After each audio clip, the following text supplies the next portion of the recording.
Ndugu waandishi, nadhani mnakijua Chauma ni nini? Ni ubwabwa. Bila shaka asubuhi mmepata ubwabwa hapa. Hiyo ndo sera yetu. Kwa nadhani nyenyote kwanza ni wanachama wangu.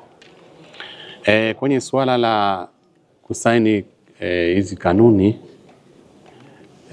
nimeshukuru sana tume ya uchaguzi.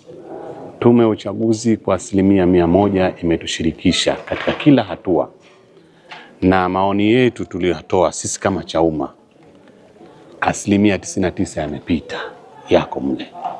Kwa hiyo hatuna shaka kwamba tume imetufanyia jambo la kiungwana kabisa, na ni kawaida kwamba ikiwa hutaki kufuata maadili, manake unataka kuchafua nchi.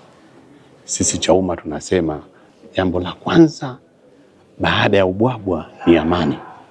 Huu ubwabwa kama hakuna amani hauliki, au unalika? Hauliki.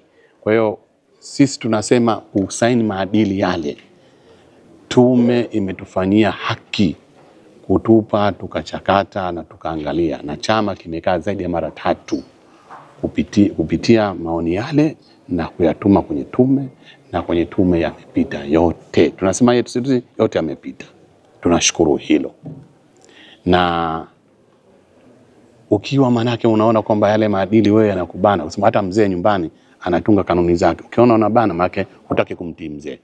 Sisi hatupendi fujo, tutatekeleza maadili yale kwa vitendo katika uchaguzi wa 2025. Na tunategemea kwamba tutasimamisha mgombea na tutakwenda katika uchaguzi, tunaamini utakuwa huru na wa haki. Mbeya, mkoa wa Mbeya lazima sisi tuondoka na mtu kule.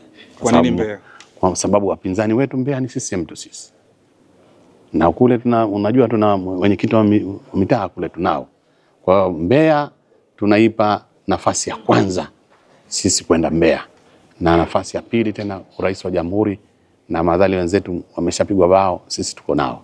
Kwa sera zenu za ubwabwa, sera za ubwabwa, na ndio maana tukaenda Mbeya. Ubwabwa ndio uliko, ndio maana tukaenda Mbeya. Na Mbeya sisi tutapeleka matrekta Mbeya, kwa tukisema saizi ili tupate nini? Ubwabwa. Basi. Asante.